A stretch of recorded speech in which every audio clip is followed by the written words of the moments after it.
Welcome to another episode of the For the Love of Cricket podcast with Jim and Akim.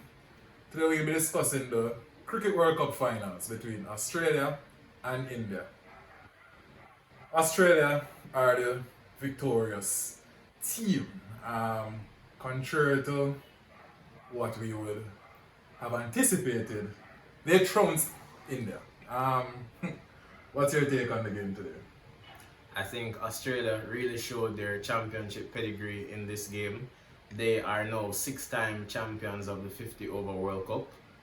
They really executed a brilliant game plan, I think. I think you could clearly see the different plans that they had for each batter when they came out, and they really put it into full effect. Credit must go to the coaching staff and skipper Pat Cummins for leading the team to this victory. They weren't fancy to win this title, especially after the first two games. And as I said before, they just really showed their championship pedigree and quality in this game. So, Pat Cummins won the toss. He defied all odds and he had a bowl. We came up with some scenarios yesterday. One of them was for Australia to bowl first, restrict India to under 280, by getting 3 or so wickets within the power play, squeezing in the middle, bowling a shorter length to the middle order players, and then cleaning up at the deck. And then in the chase, they would attack early, take control of the power play, and then cruise to victory. That is exactly what they did today. They laid down a game plan, they stuck to their guns, and they were victorious. India batted first, they made 240 all out. Australia chased that total inside 44 overs and they won with 6 wickets to spare. Could you give us a breakdown of the Indian innings? I think India got off to a pretty positive start. We spoke about the importance of Rohit Sharma and him setting the tone for them. He has been the man that has taken charge of the batting power plays for them inside this tournament. He got off to a very aggressive start, I would say.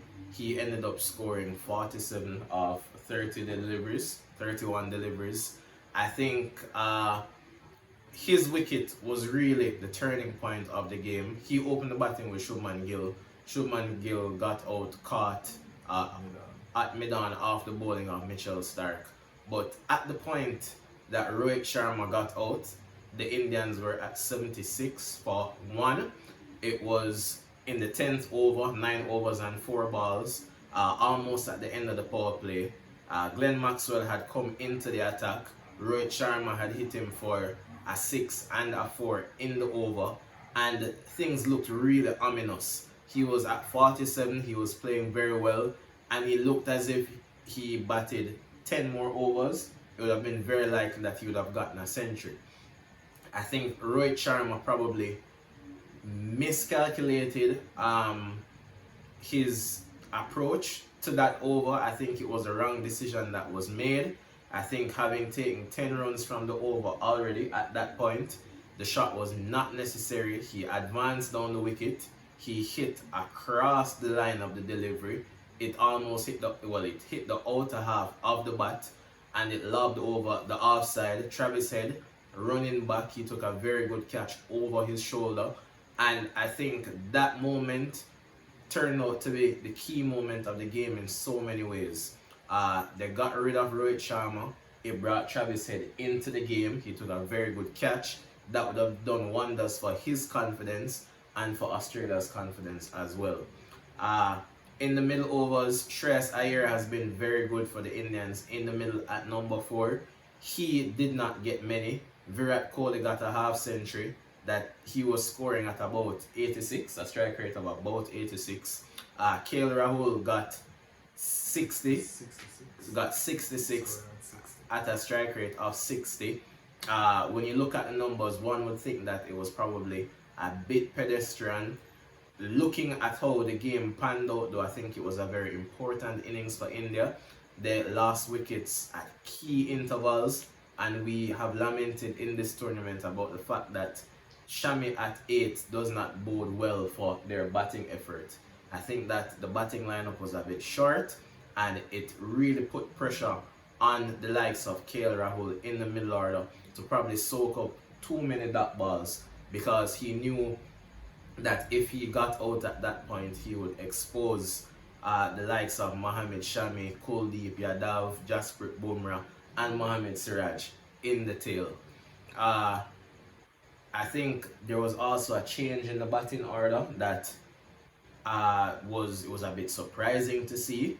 Jadeja came in ahead of Suryakumar Yadav at number 6. Probably not the right decision based on how things played out, but that is something that we'll discuss a bit more. That being said, I think the total of 240 that India posted, it felt as if they were 40 runs short, at least 40 runs short. And I think in the end it really turned out that way. Yeah, after the fall of Shreyas Iyer's wicket, he was caught behind off the bowling of Pat Cummins. The camera panned to Virat Kohli as KL Rahul was taking his guard. Kohli held his head down and shook his head. That signified to me that India were going to go on the back foot and play the defensive cricket that they have normally played in big occasions, past ICC tournaments, Champions Trophies, World Cups, T20 World Cups, where they essentially go in their shell in an attempt to absorb pressure and then try and put the pressure back on the opposition. It has never worked. Every time they have done that, they are unable to rebound and turn the script back on the opponents and take control of the game. Following that, KL Rahul and Virat Kohli proceeded to absorb that balls. Virat Kohli, before the fall of the captain's wicket, was scoring at over 100. At the fall of the wicket, he started playing more defensively, trying to take singles, but the Australians were closing in on them and cutting off the singles. He got to 50, KL got to 50, but at that point you sense that they have slowed the rate of scoring so much that they couldn't pick up. And as they tried to lift the scoring rate, Virat Kohli chopped one on, and KL Rahul got a good delivery in the 42nd over from start. That it was pretty unplayable. It was reverse swinging and all. And to that point you made about Jadeja coming in at 6. It was as if they were doubling down on the attempt to defend until about the 42nd, 43rd over, where they would try and explode. And they didn't trust Sky to do that for them. Looking at how Australia would have approached that, I thought Australia in that position would have sent Glenn Maxwell, who is a similar player to Yadav, to counter-attack and push the opponent off. India did the opposite. Jadeja came, he absorbed 30 extra deliveries. It was a pitch where the softer the ball got, the more difficult it was to score. Having a dynamic and explosive middle order batter like Suryakumar Yadav in the lineup, if you can get him to face a harder ball, get set playing the harder delivery, the tougher ball, and then exploding towards the end of the innings, I thought that would have been better for him. But that didn't happen. Jadeja basically ate up 10 overs with KL Rahul scoring at a pedestrian rate. They went at about 3.5 and over. There was a period of 96 deliveries where no boundary was scored. And the only way they got a boundary was Josh Hazel and the boundary, a ball went through his legs. That was a bit suspect. It was probably early signs of India panicking. I know you will discuss another scenario where they panicked. But before we get there, how did the Australians bowl? I think the Australians bowled very well. There were 2 phases of the innings between the 20th and the 30th over, and the 30th to the 40th over, those 20 overs went for about 70 runs. I think in modern 50 over cricket, in this sort of game, a passage of play like that, it was huge, and it hugely benefited the Australians. I think the Aussies, they didn't get the start that they would have wanted. Rohit Sharma really went at them early in the power play, but I think it was very good captaincy and brave captaincy from Pat Cummins to bring Glenn Maxwell on inside the power play. It was a master stroke. He could have easily probably brought himself on, or he could have turned to Zampa, but he decided to use Maxwell. The over ended up going for about 14 or 16 runs, but I think those 14 or 16 runs, the trade-off with those runs and Rohit Sharma's wicket, you take that every day of the week. As we said, that wicket really turned the tide of the game. As you said in the preview, it was important for them to get early wickets inside the first 10 to 15 overs, and they got that. After they got those wickets, they bowled straighter lines, they pulled the length back a bit, and it really cramped the Indian scoring. When you look at KL Rahul's knock, he got 66 from 100 plus deliveries, but he always seemed to struggle when the balls were on his stumps. He is a good player through the offside, he's fluent through the offside, he picks the gaps there, he runs hard, but when the balls are on his stumps, he struggles to rotate the strike. I think Virat Kohli was good in the middle. He got to a strike rate of about 86 for his half century, but they got him out before he got the opportunity to explode. That was very important. The two wickets that you felt really shifted the tide of the game were Rohit Sharma's wicket and Virat Kohli's. I think at the point at which Kohli got out, it probably cost India another 40 runs. Not only the runs that would have come off his bat, but also the sense of calm and stability that he would have brought to the innings. It almost sent the Indians in panic mode, and KL Rahul almost seemed to shut down a bit more after that wicket, because the Indians knew that Mohammad Shami at number 8 was not good viewing for them. They couldn't afford to get him out on the pitch before the 45th over. That was always the thought, but they weren't exposed like this in this tournament, and it finally showed in the final. I think Jadeja coming at 6 was the wrong move, as we've said. We spoke about Suryakumar Yadav. He is a 2020 player. He's a very explosive player. He's dynamic, and I think a situation in which the ball would have been a bit harder and only 4 fielders would have been outside of the circle, it would have helped him to get a better start and get going in his innings. He ended up batting in a situation in which there were 5 fielders out, the ball was softer, and Australia had excellent plans of taking the pace off the ball to him, and he struggled. So I think the bowling execution from the Aussies, it was very good. Mitchell Starc really showed his pedigree in this game. I think Pat Cummins captained the game well and bowled well. Josh Hazelwood got some tap early, but he came back well towards the end of the innings. I think Adam Zampa bowled a fairly good spell as well.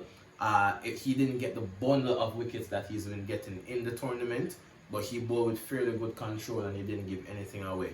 Travis Head had a decent hand with his 2 overs, and then Glenn Maxwell also played a role. That wicket that he got really shifted this World Cup towards the Aussies. When we were watching and we thought they're going to make a bowling change here, and what did we say? We said Adam Zampa should get one.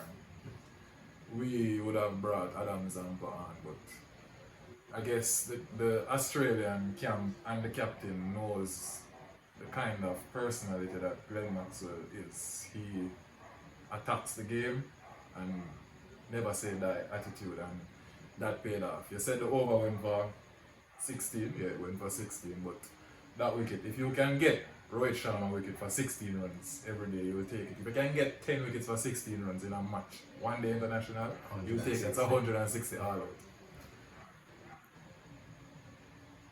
Now, let's look at the Australian effort. But before we get there, India's approach to defending this total. How did they start?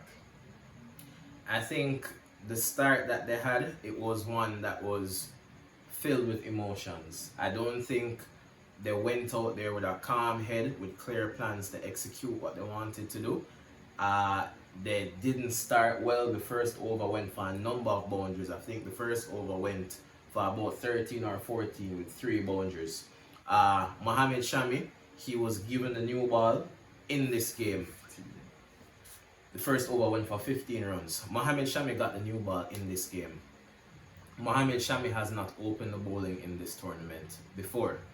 Mohamed Shami's average with the new ball in the last 2 or 3 years, as opposed to bowling first change, is 28 or 30 bowling the brand new ball, as opposed to an average of 9 runs per wicket bowling first change. He's been brilliant inside this tournament bowling first change, and I think the decision that India made to allow him to open the bowling also shifted the game a bit in Australia's favour. There are 2 things that caused this. Shami does not seem to have that much control over the brand new ball, and he probably experiments a bit too much and tries to do too much with it.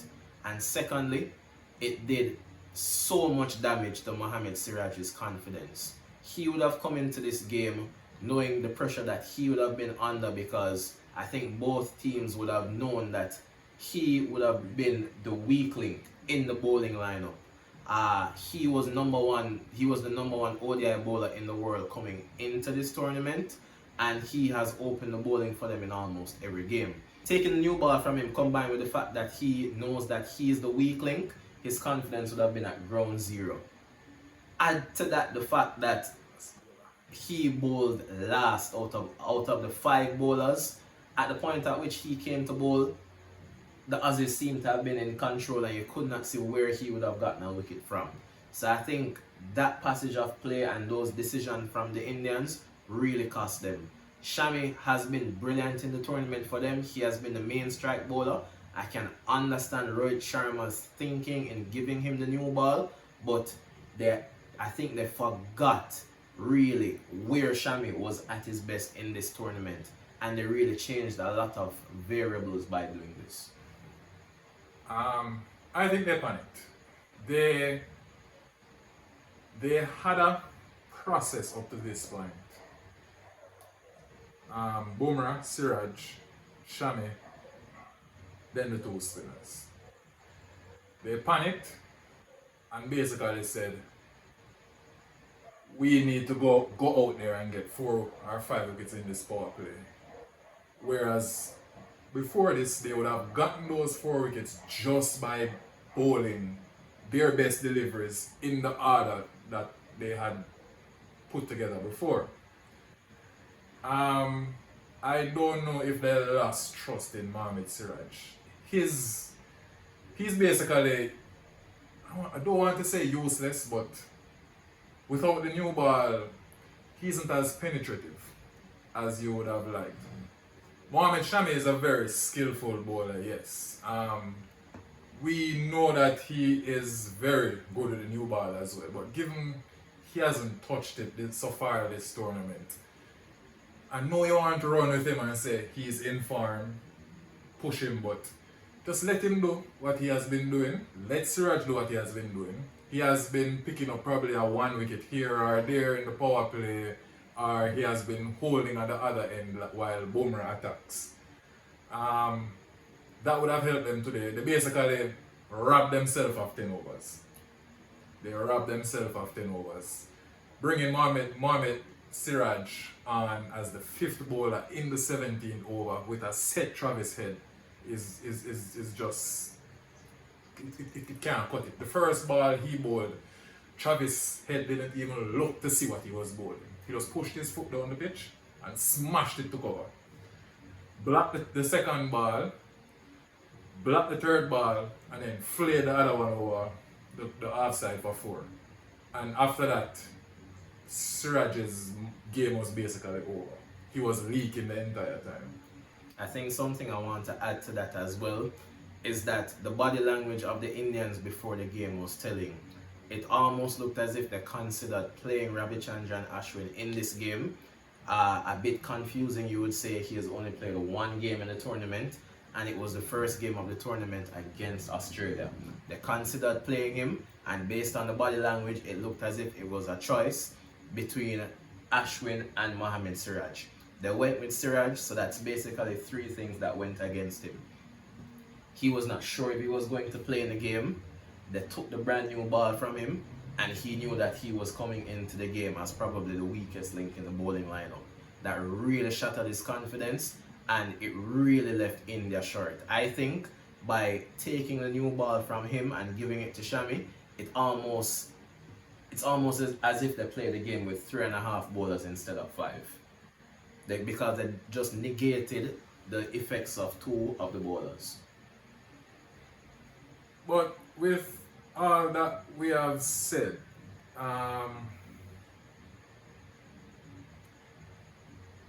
the Indians still managed to get 3 wickets inside the power play. They removed Warner, they removed Marsh, and they removed Smith. So you would say it worked, but as I said earlier, they robbed themselves of 10 overs. So at the end of the power play, they had Australia 60 for 3. You would have thought at that moment Siraj would have came into the attack, right? But they went with the 2 spinners. They brought Jadeja into the attack along with Kuldeep Yadav. Do you think that was a strange decision? I think it was, as was stated earlier, I think it was a clear sign of lack of confidence in Mohamed Siraj's abilities. You think about the game, they probably thought that they could have stifled Australia's batters with the 2 spinners at that point. But it's all good and well to stifle them at that stage, but we know that India plays with dead 5 bowlers. So when would Siraj bowl? Yeah, I actually thought they would have continued the attack. They never got another wicket until 2 runs before Australia won the game. What are your thoughts on the Australian batting? I think Australia, they started pretty well. They started with intent. I think India, they were all over the place at the start. They were bowling good balls, they were bowling boundary balls, there were balls that were going for 5 wides. It was really all over the place, and I think that mixed with Australia's counter-attacking, it was pretty good approach from them. David Warner will be disappointed in his dismissal. He chased a wide ball. Mitchell Marsh will probably be a bit disappointed as well, and he showed intent. Steve Smith will be even more disappointed in his dismissal because he was deceived by a brilliant slower ball by Jasprit Bumrah. But after seeing the replays, he would have realized that he was outside off stump playing a shot, and if he reviewed it, he would have been given not out. I think that dismissal, seeing how that happened, I think the tide of the game had turned towards India. I think Steve Smith not reviewing that, it's a decision that he would almost always review in Test cricket, and it shows the frame of mind that he was in this game and his level of confidence probably playing Test cricket as opposed to ODI cricket. I think that he should have reviewed that as probably the best batter that was left. In the batting lineup, you have to be a bit more selfish there, especially with the team having 2 reviews up the sleeve. That being said, I think Travis Head's approach was very good along with Marnus Labuschagne. They played 2 contrasting innings. The innings that Labuschagne played was closer to that of KL Rahul's innings. He really dropped anchor and he prevented wickets falling from both ends. He stabilized the innings. Labuschagne is a curious case because I think up until late last night he was not sure if he was going to play in this game or not. Funnily enough, he was not selected in the original team for this World Cup, but he played in every single game of the tournament. He came up with big innings for them at various times, and I think looking at India's first innings and how it went and seeing a score of 240, you almost knew for certain that Steve Smith or Labuschagne would have a part to play just based on how the passage of play would have gone. So I think Labuschagne played a very good knock. He really set up his stars and he prevented wickets from falling. And then Travis Head was so good. A very shaky start. He looked like he could get out at any point inside the first 20 or 25 balls, but he pounced on the loose deliveries. He pounced on boundary balls. He pounced on width. He pounced on deliveries that were too full. And when the spinners came on, whenever they were short, whenever they overpitched, or whenever they gave the ball too much air, he made them know and he scored his boundaries.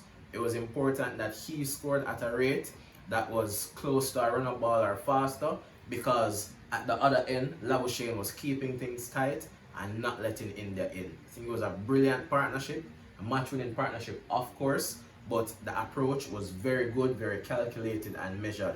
And it shows the importance of contrasting batting styles in a game like this. Yes, Travis said would be saying that luck favors the brave. I don't think Rohit Sharma would be saying the same.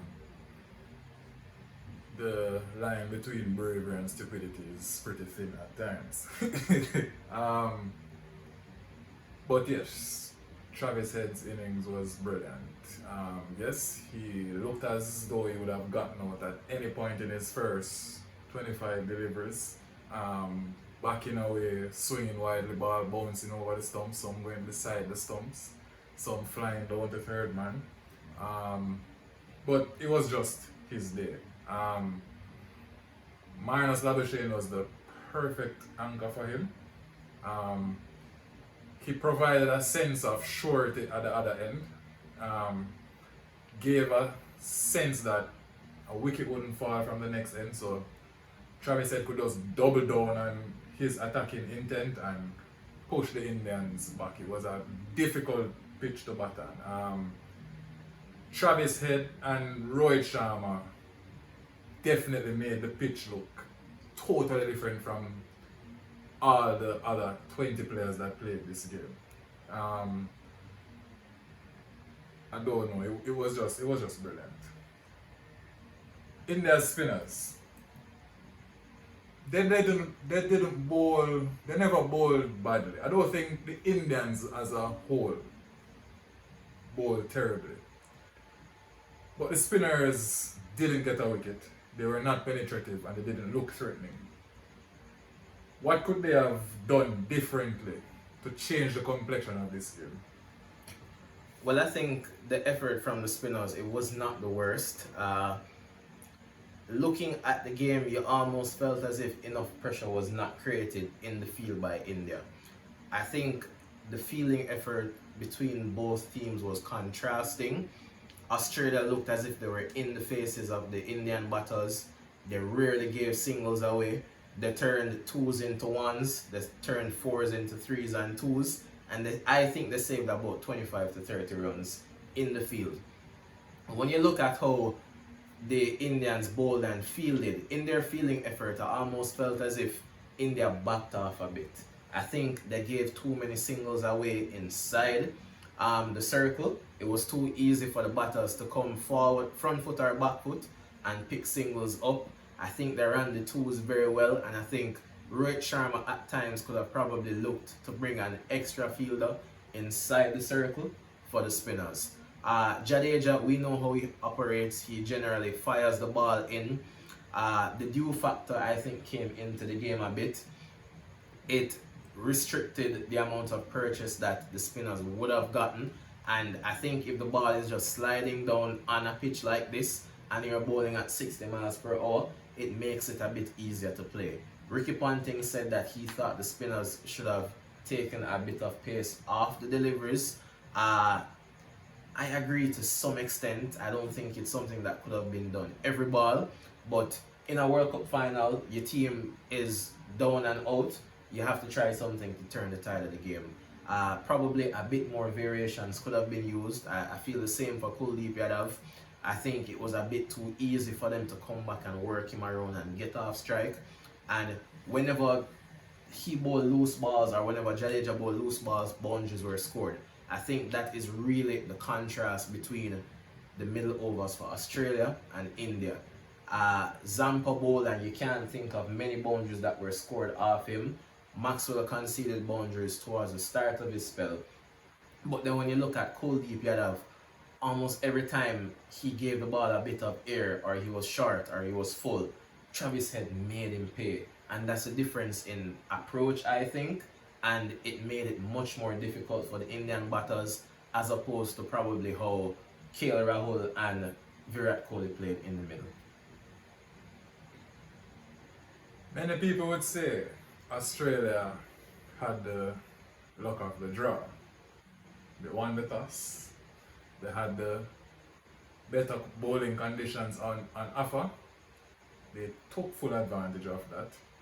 They had the better batting conditions on offer, and they also took advantage of that. I wouldn't say it's lucky. Many teams before have been handed advantageous positions and squandered it. The Australians know how to win. They smell blood and they take full advantage of it. They are now the T20 champions, well, former T20 champions, World Test champions, and also 50 over World Cup champions. They are a formidable unit, and I think that no matter how scrappy they look coming into tournaments or unorganized they are at the start of the competition, they always bring it together and become a juggernaut towards the end, getting into semi-finals and getting into the finals.